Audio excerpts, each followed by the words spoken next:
అప్పుడే ఈ ఇయర్ సంక్రాంతి కూడా అయిపోయింది. ఈ సంక్రాంతికి ఎవ్రీ ఇయర్‌లా కాకుండా ఏకంగా 5 సినిమాలు రిలీజ్ అయ్యాయి.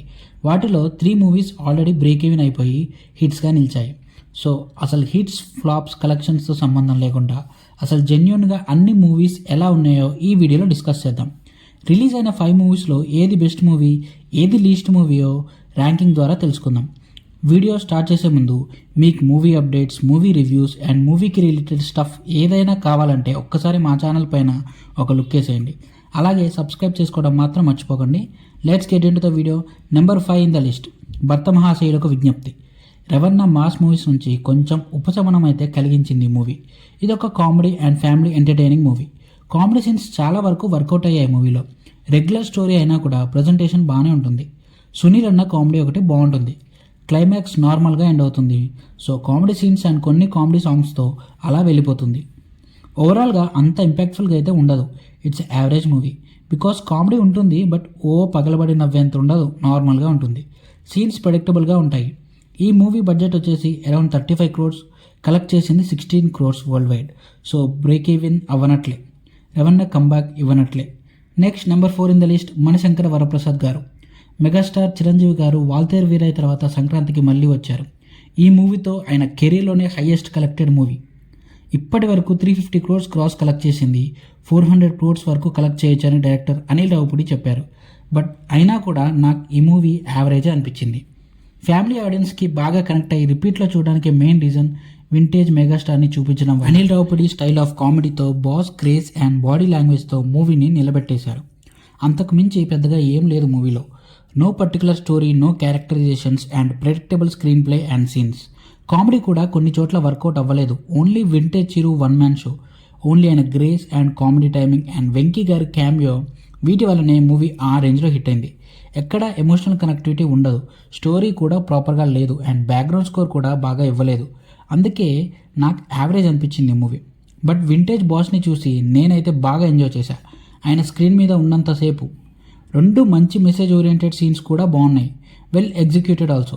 Next number 3 in the list, the Raja Saab. నాకు ఈ మూవీ నచ్చింది. వింటేజ్ ప్రభాస్ అన్నని డైరెక్టర్ మారుతి బాగా చూపించాడు. క్లైమాక్స్ చాలా బాగా ఎగ్జిక్యూట్ చేశాడు విత్ టాప్ నాచ్ విఎఫ్ఎక్స్తో. అయినా కూడా ఈ మూవీని బాగా నెగిటివ్ చేశారు. ఈ మూవీ రిలీజ్ రోజు నాకు మూవీ నచ్చి రివ్యూ కూడా పాజిటివ్గా ఇచ్చాను. బట్ చాలామంది మూవీ రివ్యూయర్స్ చాలా నెగిటివ్ చేశారు.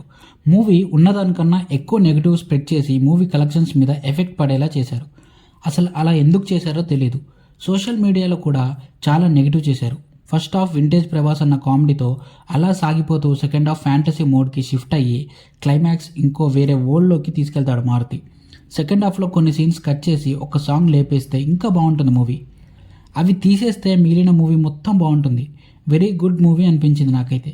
ఆ నెగిటివిటీ వల్ల మూవీ కలెక్షన్స్ అండ్ మూవీకి వెళ్ళే వాళ్ళు పూర్తిగా తగ్గిపోయారు. ప్రభాస్ అన్న ఉన్నాడు కాబట్టి నెగిటివ్ టాక్ వచ్చినా కూడా 220 crores క్రాస్ కలెక్ట్ చేసింది మూవీ. బ్రేక్ ఈవెన్ అవ్వాలంటే ఇంకా 85 crores కలెక్ట్ చేయాలి. మ్యాక్స్ కష్టమే అనుకోండి. మారుతి అయితే హీ డిడ్ హిస్ బెస్ట్ అనే చెప్పాలి.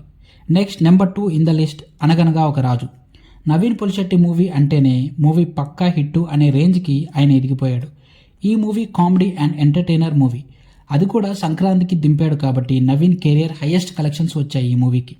100 crores ప్లస్ క్రాస్ కలెక్ట్ చేసింది ఈ మూవీ ఇప్పటి వరకు. చాలా మూవీస్ తర్వాత మంచి సక్సెస్ రావడంతో ప్రొడ్యూసర్ నాగవంశీ ఫుల్ హ్యాపీగా ఉన్నాడు. మూవీ స్టార్ట్ టు ఎండ్ వరకు ఎక్కడా బోర్ కొట్టకుండా నవ్విస్తూనే ఉన్నాడు. Naveen Polishetty one man show అనొచ్చు. ఆయన type of humour and comedy టైమింగ్తో మూవీని ఎక్కడికో తీసుకెళ్లాడు. మీనాక్షి చౌదరి కూడా చాలా బాగా పర్ఫామ్ చేసింది. క్లైమాక్స్ ఎమోషనల్ సీన్ కూడా బాగా వర్క్ అవ్వడంతో మూవీ ఒక ఫుల్ మీల్స్ లాగా అనిపించింది. Comedy, characters, climax and simple story with small twists అన్నీ బాగా వర్కౌట్ అయ్యాయి. అందుకే మూవీ ఆ రేంజ్లో హిట్ అయింది. సంక్రాంతి విన్నర్ కూడా అయింది. Next number 1 in the list, ఈ సంక్రాంతికి పర్ఫెక్ట్ సినిమా, నారీ నారీ నడుమ మురారి. అసలు లీస్ట్ ఎక్స్పెక్టేషన్స్తో రిలీజ్ అయిన ఈ మూవీ ఇంత బాగుంటుందని నేను అస్సలు ఎక్స్పెక్ట్ చేయలేదు. మూవీ చాలా బాగుంది.